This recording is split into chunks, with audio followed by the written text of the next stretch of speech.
मेरा नाम है मोहित और आपका स्वागत हमारे YouTube चैनल हिस्ट्री चैंपियन में। तो जैसा कि आप जानते हो, आपका जो पेपर होने वाला है मोनूमेंट्स ऑफ राजस्थान का, उससे संबंधित जितने महत्वपूर्ण प्रश्न है आपके सामने वो करवाने वाला हूं।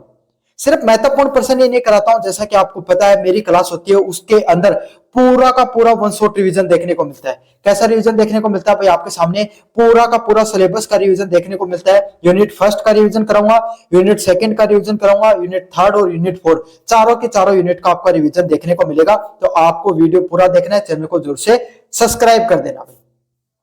समझ में आ गया आपको? साथ के साथ आपको पता है अपन ने एक टारगेट ले रखा है 31 आपके सामने 31 जनवरी से पहले पहले अपने को 25,000 सब्सक्राइबर पूरे करने हैं। कितने करने हैं? 25,000 सब्सक्राइबर पूरे करने 31 जनवरी से पहले। तो जो जो विद्यार्थी इस वीडियो को देख रहा है, सब्सक्राइब वाला बटन दबा दो भाई। और साथ साथ अपने दोस्तों को भी आपको क्या करना है, चैनल सब्सक्राइब करने के लिए बोल देना है। और आपका जितने भी विद्यार्थी हैं, सारे विद्यार्थियों को मोन्यूमेंट ऑफ राजस्थान का पेपर है, वीडियो को 5-6 विद्यार्थियों को शेयर भी करना है। कोने में जो आपके सामने व्यू प्रोडक्ट वाला ऑप्शन दिखाई दे रहा है, इस पे क्लिक करके अगर फ्लिपकार्ट मित्रा से कोई प्रोडक्ट खरीदोगे, सबसे ज्यादा डिस्काउंट आपको देखने को मिलेगा। क्लास शुरू करने से पहले काफी बच्चों का सवाल ये भी आता है, सर आप जो नोट्स पढ़ा रहे हो ये हमें पढ़ने हैं, फ्री में नोट्स कहां पर मिलेंगे हमें? तो बच्चों ये फ्री में नोट्स आपको हमारे टेलीग्राम चैनल पे मिलेंगे। टेलीग्राम चैनल का लिंक डिस्क्रिप्शन में जैसे आप डिस्क्रिप्शन में दिए गए टेलीग्राम के लिंक पे क्लिक करोगे, आप इस प्रकार के टेलीग्राम चैनल पे पहुंच जाओगे। और आपको क्या करना है, जो ऊपर की तरफ हिस्ट्री चैंपियन लिखा है इस पे क्लिक करना है। जैसे इस पे क्लिक करोगे, नीचे की तरफ जो फाइल वाला सेक्शन दिखाई दे रहा है, कौन सा फाइल वाला सेक्शन दिखाई दे रहा है, इस पे क्लिक करना है। और कोने में जाकर जो सर्च वाला ऑप्शन दिखाई देगा, यहाँ पर मोन्यूमेंट सर्च करना है। क्या सर्च करना है? मोन्यूमेंट सर्च कर लेना। ये स्पेलिंग होती है भाई, या अगर आपको मोन्यूमेंट्स की स्पेलिंग नहीं आती काफी विद्यार्थियों को, तो राजस्थान सर्च कर लेना। आपके सामने monuments of Rajasthan first semester के नाम से पीडीएफ देखने को मिल जाएगी। इसको डाउनलोड करके अच्छे से पढ़ लेना। समझ में आ गया? काफी बच्चों को पता नहीं रहता है, जैसे आप इस पे क्लिक करोगे आपके सामने ऐसी पीडीएफ खुलकर आ जाएगी। अब आपके सामने क्लास को अपन शुरू करते हैं। यूनिट फर्स्ट है, जिसमें आपके सामने देखने को मिलते हैं किले एवं दुर्गीकृत नगर। मतलब अपने राजस्थान के जितने भी फेमस किले सबसे संबंधित आपके सामने प्रश्न देखने को मिलते हैं यूनिट फर्स्ट के अंदर।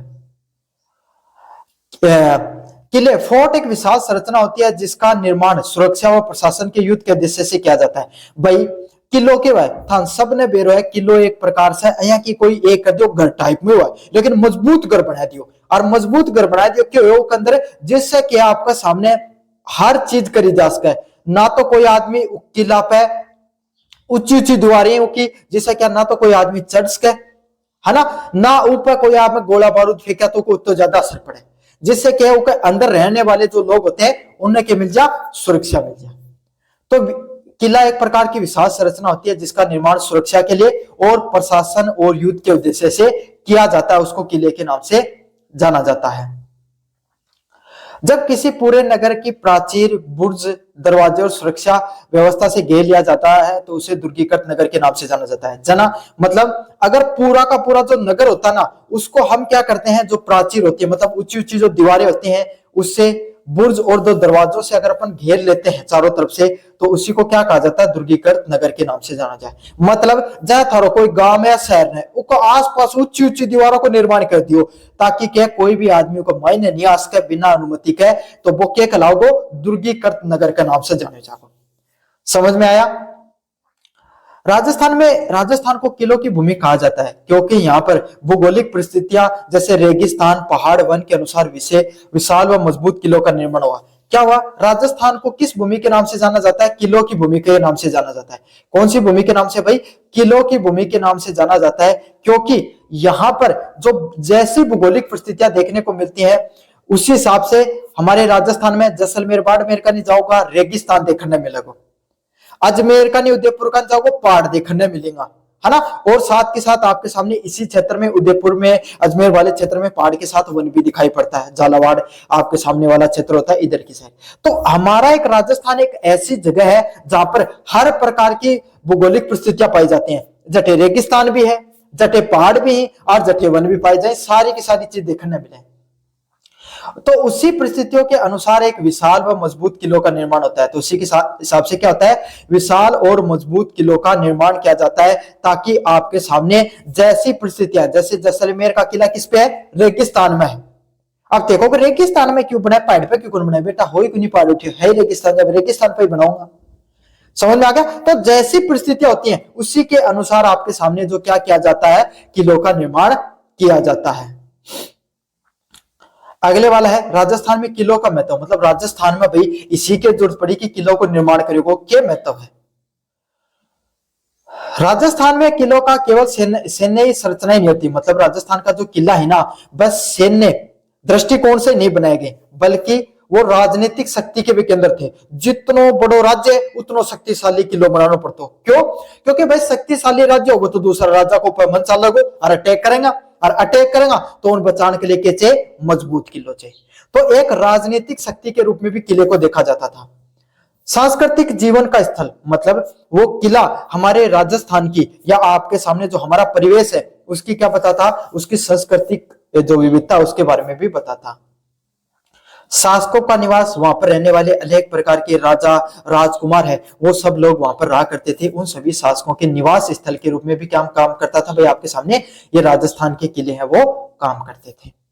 अगला है व्यापार एवं प्रशासन के केंद्र, मतलब ये जो राजस्थान में जो अलग अलग प्रकार के किले देखने को मिलते थे ये प्रशासन एवं व्यापार के प्रमुख केंद्र होते थे। क्या होते थे आपके सामने, इसमें व्यापार भी किया जाता था तथा आपके सामने जो प्रशासनिक दृष्टिकोण से भी इनका बहुत अधिक महत्व होता था। समझ में आ गया। तो प्रशासनिक दृष्टिकोण से भी महत्वपूर्ण थे और व्यापारिक दृष्टिकोण से भी बहुत ज्यादा महत्वपूर्ण थे। तो अब था समझ में आयो, यो प्रश्न पूछो जा सका राजस्थान में किला को क्या महत्व हो, तो राजनीतिक शक्ति को केंद्र का रूप में हा, सांस्कृतिक लो अपनी जो संस्कृति है उन संयोजन को उन्हें संरक्षण देने को की को काम है, किला कोई काम था। और जो अलग अलग प्रकार का जो शासक है वह भी उठे रिया करता और व्यापारिक और प्रशासनिक केंद्र के रूप में भी हन जाना जाया करता। अब अलग अलग प्रकार के जो किले हैं उनके बारे में अपन पढ़ेंगे। आज जैसलमेर वाला किला है ना, काला वाला पेपर में देखने मिलेगा, ढंगो पढ़ लियो जैसलमेर वाला किला, दिमाग खोल के। जैसलमेर का किला, परिचय की बात करें, जैसलमेर का किला राजस्थान का एक प्रसिद्ध मरुस्थलीय दुर्ग है। अगर जैसलमेर के किले की बात करें तो राजस्थान में अनेक प्रकार के दुर्ग पाए जाते हैं, उसमें से सबसे प्रसिद्ध दुर्गों में से एक प्रसिद्ध दुर्ग कौन सा आपके सामने, जैसलमेर का किला है। इसे सोनार के किले के नाम से भी जाना जाता है, श्रवण नगरी के नाम से, श्रवण दुर्ग के नाम से भी जाना जाता है। इन्हें डंगू पढ़ लियो, कॉम्पिटिशन में भी ऊपर सुनाओगे कि सोनार दुर्ग किसको कहा जाता है, जैसलमेर के किले को कहा जाता है। क्यों कहा जाए, क्यों भाई, क्योंकि ये पीले कलर के बलुआ पत्थर से बना, एक तो है रेगिस्तान में है ना, पीलो कलर भैया, और पीला ही बाठों बना दियो, पीला ही पत्थर से बना दियो। क्यों? क्योंकि दूर से अगर कोई व्यक्ति आ रहा है, अगर उस किले को देखेगा तो उसमें क्या मिट्टी का रंग पीला, पत्थर का रंग पीला, किलो दिखाई गुण पड़ेगा कि है कठेसी। समझ में आ गया। तो वैसे भी आपको पता है भाई जो रेगिस्तान होता है उसके अंदर क्या होता है, आपके मृग तृष्णा देखने को मिलती है, इंसान को जो वास्तविक प्रतिबिंब नहीं दिखाकर आभासी प्रतिबिंब दिखाई पड़ते हैं। तो इसीलिए क्या होता है भाई आपके सामने ये, इसीलिए इसको पीले पत्थर का प्रयोग किया गया। सूर्य की रोशनी में सोने की जैसी चमकता है, और जय पीला बाठा पे अगर कोई भी चमक पड़ेगी तो क्या को चमका भाई, पीलो, जब पीलो चमको तो सोनो भी क्या को पीलो और बाठो भी पीलो, तो भैया को चमका जय सोनार दुर्ग के नाम से जानो जाना। अच्छा, इसकी स्थापना किसके द्वारा की गई, राव जैसल के द्वारा। जो आपके सामने जैसलमेर का किला उसको राव जैसल के द्वारा 12वीं शताब्दी के अंदर इसकी स्थापना देखने को मिलती है। कब देखने को मिलती है भाई, 12वीं शताब्दी के अंदर इसकी स्थापना देखने को मिलती है। अच्छा, विशेषताएं क्या है, त्रिकुट पर्वत पर स्थित है, कठे स्थित है, एक पर्वत एक चोटी पर पाया जाता है, वहां पर देखने को मिलता है। अभी भी आबाद किला है, आबाद किलो क्या है, इसके अंदर अभी भी लोग रहे हैं। आजकल बहुत सा किला 5 स्टार किला बना दिया गया है ना, या काफी ऐसी जगह है जहां पर आज भी आपके सामने जो लोग हैं वो रहते हैं। तो ऐसा ही एक किला कौन सा आपके सामने, जैसलमेर का किला है, जहां पर अभी भी आबादी रहती है, अभी भी लोग रहते हैं। किले के भीतर घर, मंदिर व बाजार देखने को मिलते हैं। किले के भीतर क्या क्या देखने को मिलते हैं भाई आपके सामने, लोगों के घर देखने को मिलते हैं, मंदिर देखने को मिलते हैं, और आपके सामने जो बाजार है वो भी उसी किले के अंदर देखने को मिलता है। तो अलग अलग प्रकार की चीजें, भाई संपूर्ण चीजें जैसे घर, मंदिर और बाजार, सारी की सारी चीजें किले के अंदर बनाई गई है।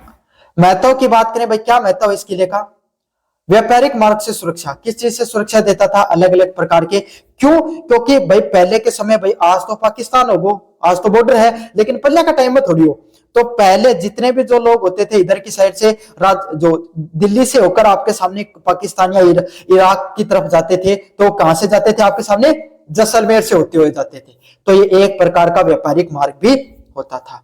मरुस्थलीय स्थापत्य कला का आपके सामने एक उत्कृष्ट उदाहरण है। किसका उदाहरण है भाई? मरुस्थल के अंदर आपके सामने किले के निर्माण की एक बहुत अधिक सुंदर और विशिष्ट पहचान के रूप में देखने को मिलता है। रट लो बेटा, एक एक पॉइंट अच्छे से रट लेना, इससे बाहर कुछ नहीं आएगा। अगले वाला किला है चित्तौड़गढ़ का किला, चित्तौड़ फोर्ट या चित्तौड़गढ़ फोर्ट। चित्तौड़गढ़ किले की बात करें, चित्तौड़गढ़ किला राजस्थान का सबसे विशाल ऐतिहासिक किला है। मतलब चित्तौड़गढ़ किला की बात करा तो सबसे बड़ो और सबसे ऐतिहासिक किला का रूप में जाना जाए। इसमें मेवाड़ की शौर्य गाथाओं का प्रतीक है। किसका प्रतीक है भाई? मेवाड़ के जो शौर्य गाथाएं होते हैं उसके बारे में यहाँ पर देखने को मिलता है। हमारे राजस्थान साहित्य की बात करें, राजपूत साहित्य की बात करें, तो मेवाड़ का नाम जरूर से निकल कर आता है ना, क्योंकि भाई वहां के जो राजाओं ने सबसे ज्यादा युद्ध लड़े और मुगलों की आधिपत्य भी स्वीकार नहीं की, है ना, महाराणा प्रताप ने नहीं स्वीकार की थी। तो यही है चित्तौड़गढ़ किला है आपके सामने सबसे ऐतिहासिक किला के नाम से प्रसिद्ध है। थे भी कदे न कदे चित्तौड़गढ़ किला को नाम जरूर से सुने होगा। ऐतिहासिक महत्व की बात करें, यह राजपूत वीरता और जौहर परंपरा के लिए प्रसिद्ध है। किस चीज के लिए प्रसिद्ध है? राजपूतों ने आपके सामने इस पर क्या किया था भाई? राज किया था। तो राजपूतों के द्वारा आपके सामने राज किया गया और उनकी जो वीरता की कहानियां हैं अलग अलग प्रकार की वो देखने को मिलती हैं। और जब विदेशी आक्रांताओं ने या मुगल शासकों ने जब इन किलों पर आक्रमण किया तो यहाँ की महिलाओं और आपके सामने पुरुषों के द्वारा जौहर भी किया गया। जौहर के होकर तो आपके सामने कि भाई अगर आपका सामने कोई राजा होया कर तो उसकी पत्नी है ना, राजा युद्ध में लड़ने चले गए और हार गो और मृत्यु प्राप्त होगी, तो दूसरो राजा उन जो रानी ने मतलब आपका सानिध्य नहीं ले ले तो एक लिए रानी के सती हो जाया करती, तो उन्हें जौहर कहे जातो। जौहर पानी को भी होया करतो और जौहर अग्नि में भी देखने मिला करतो। पद्मावती के द्वारा जो किया गया था वो अग्नि में जौहर किया गया था। समझ में आ गया आपको अच्छे से? पद्मावत मूवी देखी होगी थारी। विशेषताओं की बात करें, इसके अंदर कई महल देखने को मिलते हैं, मंदिर और विजय स्तंभ देखने को मिलता है। मतलब चित्तौड़गढ़ किले के अंदर कई कई प्रकार के महल हैं, मंदिर हैं और विजय स्तंभ है वो देखने को मिलता है। सबसे मोस्ट इंपोर्टेंट इसके अंदर जौहर कुंड देखने को मिलता है। क्या देखने को मिलता है? जौहर कुंड देखने को मिलता है और अलग अलग प्रकार की जल संरचनाएं देखने को मिलती हैं। क्या देखने को मिलती है? अलग अलग प्रकार की जल संरचनाएं भी आपके सामने देखने को मिलती हैं इसके अंदर। प्रसिद्ध घटना की बात करें, रानी पद्मावती का जौहर, जो रानी पद्मावती है उसके द्वारा जौहर किया गया था, वो किसके अंदर किया गया था? चित्तौड़गढ़ किले के अंदर किया गया था। सबसे प्रसिद्ध घटनाओं में से, राजस्थान के इतिहास की घटनाओं में से एक है। अलाउद्दीन खिलजी ने इस पर क्या किया था भाई? आक्रमण भी किया था। और अलाउद्दीन खिलजी कदी पर आक्रमण करो, अरे को नाम बदल के रखे वो कमेंट बॉक्स में बता दियो। बेरो पटा ध्यान कितनों पटो थे। अगले वाला है रणथंभौर किला। रणथंभौर किला क्या आपके सामने? रणथंभौर किला पहाड़ियों और घने वनों के बीच में स्थित है। रणथंभौर किला कठे आपके सामने अनेक प्रकार की जो पहाड़ियां है और घने वनों के बीच में स्थित है। ये एक प्रकार का प्रमुख रणनीतिक दुर्ग है। कैसा दुर्ग है? एक प्रकार का प्रमुख रणनीतिक दुर्ग के नाम से इसको जाना जाता है। रणनीतिक दुर्ग क्यों है? एक अया को दुर्ग जिसके ऊपर काफी राजा की आपका सामने के है नजर है ना, राजनीति को प्रमुख केंद्र है। चाहे दिल्ली है, दिल्ली पर आपके सामने सारे के सारे राजनेता वहां पर आपके सामने रहते हैं। तो इसी प्रकार के आपके सामने रणथंभौर किला भी एक क्या था? पहाड़ियों के बीच में बना हुआ किला था और रणनीति का राजनीतिक रूप का एक प्रमुख किलों के रूप में जाना जाता है राजस्थान में।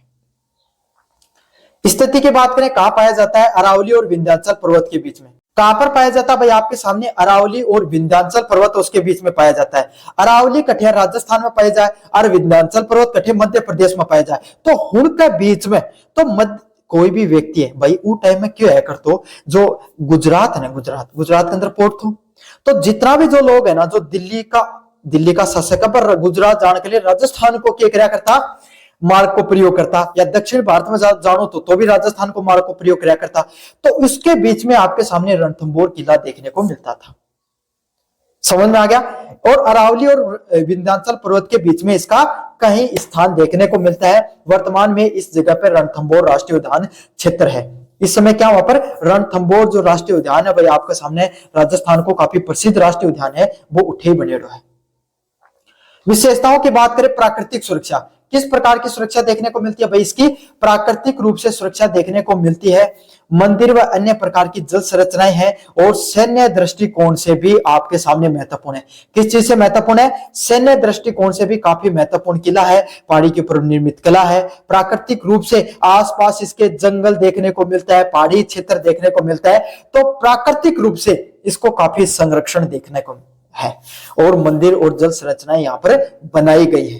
क्यों? क्योंकि भाई राजा महाराजा मायने रिया करता तो पानी पीने की उन्हें भी कोई जरूरत पड़ती, तो मायने तालाब वगैरह की व्यवस्था ही बड़ा लोग पहले मायने रिया करता, मायने बाजार ला गया करता, तगड़ो माहौल रिया करता। ऐतिहासिक महत्व की बात करें, चौहानों का किला, इसको किसका माना जाता है? जो चौहान राजपूत होते हैं उनका किला था और कई दिल्ली के सुल्तान है, इन्होंने इस पर आक्रमण भी किया था। क्या हो गया? इस पे दिल्ली के कई अनेक प्रकार के जो सुल्तान थे उन्होंने आक्रमण भी किया था और इसको चौहानों के किलों के नाम से भी जाना जाता है। किसके किले के नाम से? चौहानों के किले के नाम से भी इसको जाना जाता है।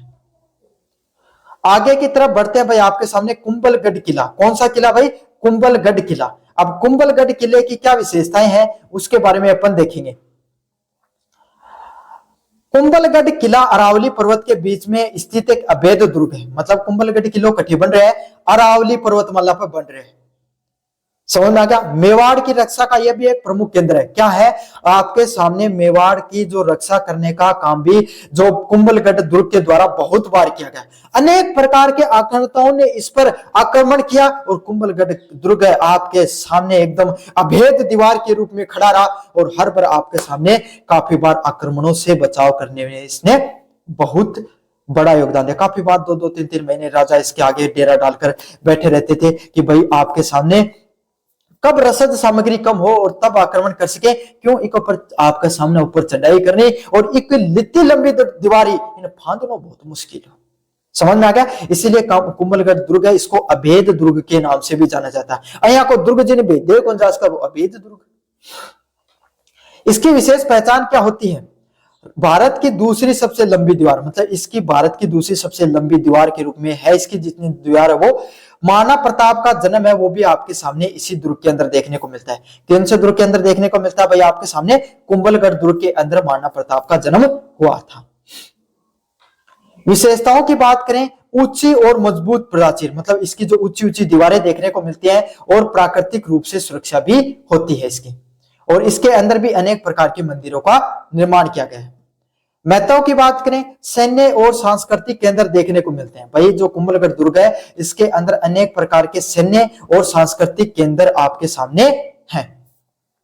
मेवाड़ की सुरक्षा प्रणाली का आधार, मतलब जो मेवाड़ है आपके सामने उसकी सुरक्षा करने का आपके सामने सबसे प्रमुख केंद्रों में से एक कौन सा दुर्ग था? कुंभलगढ़ दुर्ग के नाम से जाना जाता है उसको।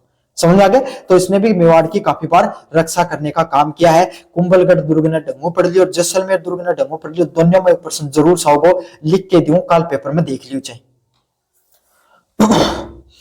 अगले वाला प्रश्न है, अगले वाला पॉइंट है राजस्थान के किलों की सामान्य विशेषताएं। मतलब राजस्थान के जो किले होते हैं उनकी सामान्यताएं क्या विशेषताएं हैं?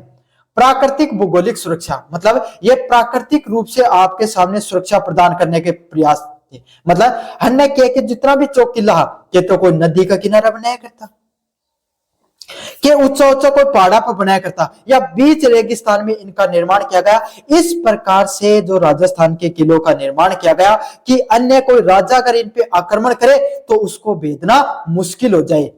हमारी सैन्य शक्ति के अलावा जो प्राकृतिक सुरक्षा है, वो जो नेचर है, वो भी हमारी रक्षा करे। इसके अंदर मजबूत प्राचीर व बुर्जे, मतलब इसके अंदर क्या है, मजबूत आपके सामने दीवारों का निर्माण किया जाता था, जिससे जो अन्य जो राजा आक्रमण करते थे उनके लिए उन दुर्गों को पार करना मुश्किल होता था। सीमित प्रवेश द्वार, कोई एक आध कोई गेट रखा करता जिससे आपको सामने की रसद सामग्री खान पीन की चीजें है बस सारी सारी उस द्वार के माध्यम से आती, तो जो राजा है करतो, जो आक्रमणकारी राजा उसके लिए मुश्किल हो जाता। क्यों? क्योंकि बार बार तो के ऊंची ऊंची दीवारी अब उन तोड़ने पर तो प्रवेश द्वार एक आध ही रिया करता, ऊपर भी सैन्य वो भी बहुत मजबूत दीवार होया करता, और साथ के साथ आपका सामने बहुत बड़ी मात्रा में सेना देखने मिला करती। राजस्थान के जितने भी दुर्ग हुए सब में जल संचयन की व्यवस्था देखने को मिलती है। क्या कि पानी है वो आपका सामने उसके अंदर इकट्ठो किया गया है, जल संचयन की व्यवस्था आपके सामने देखने मिले। की व्यवस्था है? पानी की व्यवस्था दुर्ग के अंदर ही देखने मिले, राजस्थान के दुर्गों के अंदर। तथा धार्मिक और प्रशासनिक भवन भी देखने को मिलते हैं। साथ के साथ जो धार्मिक और प्रशासनिक भवन है वो दुर्गों के अंदर देखने को मिलते हैं। तो ये थे राजस्थान के किलों की सामान्यतः विशेषताएं। यूनिट फर्स्ट को मैंने अच्छे से पढ़ा दिया है। यूनिट सेकंड के बारे में अब अपन चर्चा करेंगे। समझ में आ गई? अगर तो यूनिट सेकंड को स्पेशल वीडियो देख रहे हो तो बच्चों आपके सामने भाई क्या करना है, मैंने ऑलरेडी यूनिट फर्स्ट, थर्ड और फोर्थ पढ़ा दिया है। डिस्क्रिप्शन में प्ले लिस्ट को लिंक दे रखा है, उठो जाके पढ़ लियो। साथ के साथ या जो पीडीएफ पढ़ा रहे हो या टेलीग्राम चैनल पर मिल जाओगी, जाके टेलीग्राम चैनल जरूर से ज्वाइन कर लो, उठे पीडीएफ में डाल रखे फ्री। साथ के साथ आप एक टारगेट लेके चल रहा कि 25,000 सब्सक्राइबर अपना ने पूरा करना ही कद तक 31 तारीख से पहले पहले। तो सारा का सारा बच्चा चैनल ने सब्सक्राइब करो भाई। और मेरे एकलाव करियो को नहीं होगो, थाने सब ने प्रयास करना पड़ेगा जब आप 31,000 सब्सक्राइबर रखा है, सॉरी 25,000 सब्सक्राइबर रखा है करीब पहुंचाना। चलिए भाई यूनिट नंबर सेकंड की बात करें, जहां पर हवेलियों और स्मारक स्थापत्य कला से संबंधित प्रश्न। किससे संबंधित? हवेलियां एवं अनेक प्रकार की जो स्मारकों की स्थापत्य कला देखने को मिलती है, इससे संबंधित प्रश्न है। पहला प्रश्न है हवेलियों की स्थापत्य कला का क्या अर्थ और महत्व? मतलब जो अलग अलग प्रकार की जो हवेलियां हैं उनकी स्थापत्य कला का क्या महत्व है और उनका क्या अर्थ है, उसके बारे में विस्तार से बताना अपने को। हवेलियां पारंपरिक भारतीय राजस्थानी आवासीय भवन होते थे। भाई थे भी थारा गांव के अंदर, अगर गांव का विद्यार्थी हो लगभग थे शेखावाटी का विद्यार्थी हो थे, थारा गांव में कोई एक ना एक हाथ तो हवेली देखी होगी। आज का टाइम में उन्हें तो कोई कौन रहा है, लेकिन पहले का टाइम में थारा दादा परदादा का टाइम में उनके अंदर लोग रिया करता। क्यों? पहले अपने गांव के विशेषता है करती कि सारा लोग है एक पिता एक बाप का 4 औलाद रिया करती, चारों एक जगह रिया करती। आज वाली ने कोई न्यारा न्यारा मकान बना के रखा, मैं तो न्यायी कोठी बनाऊंगा हमारी, वो सिस्टम को नहीं हो, चारों एक जगह रिया करता। तो एक लेके है हवेलिया को निर्माण होता। समझ में आ गई?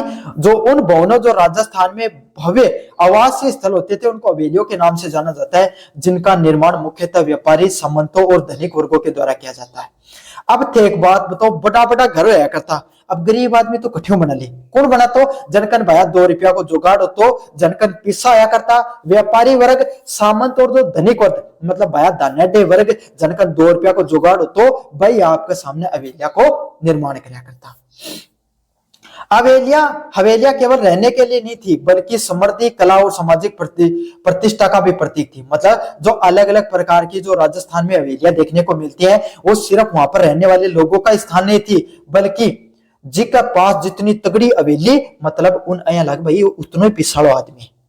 समझ में आ गई? साथ के साथ हमारी जो संस्कृति थी और उसके बारे में भी दिखाया जाता। उनसे देखे होगा अलग अलग प्रकार की चित्रकारी करी गई है, मीनाकारी की गई है। आज थे उन देखो जो थे और वाकई के सुंदर हवेली बनाई देखो टाइम में ओ लगन था ना देख के।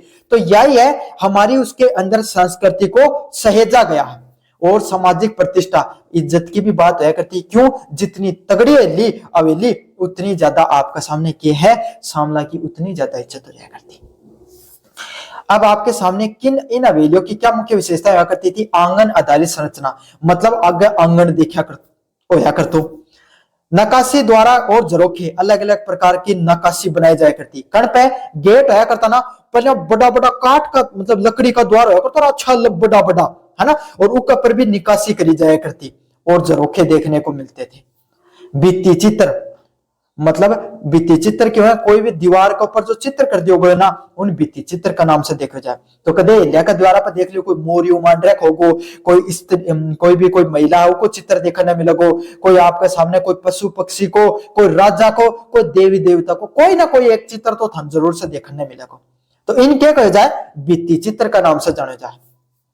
और जलवायु के अनुरूप निर्माण किया गया। कैसे निर्माण किया गया? जैसी जलवायु देखने को मिलती थी उसी जलवायु के अनुसार उनका आपके सामने निर्माण देखने को मिला है। किसका? उन हवेलियों का जैसी जलवायु है उसी के अनुसार उनका निर्माण किया गया है।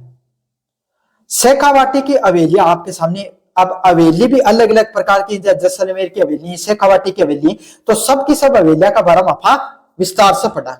टेंशन मतलब पेंड एक पर टॉपिक के कौन छोड़ू, अगर थे दिमाग लगा के बढ़िया से अगर पढ़ोगा ना तो एक पॉइंट ही कौन छुट्टा को थारो।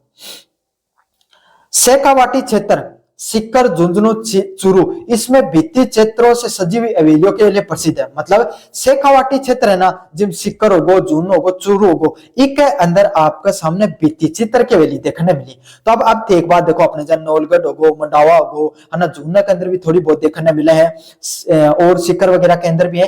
तो जब थे देखोगा ना उन हवेलिया की क्या खूबसूरती है, उनका जो दीवारों पर चित्र मांडा गया है, उनको भित्ति चित्रों के नाम से जाना जाता है। और open art gallery of Rajasthan भी कहा जाता है। क्या कहा जाता है? Open art gallery. Open art क्या है? ओपन आर्ट का अर्थ क्या है कि भाई खुले में कोई भी आपके सामने संस्कृति देखने को मिले, कोई भी कलाकृतियां देखने को मिले, उसको ओपन आर्ट के नाम से जाना जाता है। तो अच्छा रट ले, open art gallery of Rajasthan किसको कहा जाता है? शेखावाटी की जो हवेलियां उन्हें कहा जाता है। कौन निर्माण करता? मारवाड़ी व्यापारी। जो आप राजस्थान का जो शेखावाटी क्षेत्र का जितना व्यापारी भाई झुंझुनू से आज के टाइम में थे, एक बात देखो, कम से कम झुंझुनू से 3-4 बहुत बड़ा व्यापारी है, छोटे मोटा मालिक को नहीं, बहुत बड़ा बिड़ला और गेड़ो है, राकेश झुंझुनवाला और से गेड़ो है ना, और भी अन्य 1-2 ऐसा कहीं जो बड़ा व्यापारी बस झुंझुनू से गेड़ा है, अपने शेखावाटी क्षेत्र से गेड़ा है। तो यहाँ पर आपके सामने क्या है? मारवाड़ी व्यापारियों के द्वारा निर्माण किया गया और व्यापार मार्गों से अर्जित धन, मतलब जो आपके सामने जो व्यापार करते थे उससे जो धन आता था उसके द्वारा इनका निर्माण किया गया है। क्या मुख्य विशेषता यह करती थी? दीवार पर रामायण और महाभारत के चित्र देखने को मिलते हैं। किसके चित्र देखने को मिलते हैं? दीवार पर रामायण और महाभारत जैसे आपके सामने प्रसिद्ध चित्र की कलाकारियां देखने को मिलती हैं। लोक जीवन ब्रिटिश कालीन चित्र, साथ के साथ लोगों को उस टाइम में कया जीवन होया करतो, कोई स्त्री कोई मट को आपके सामने सिर पर धर के जाती हुई दिखाई दे रही है ना।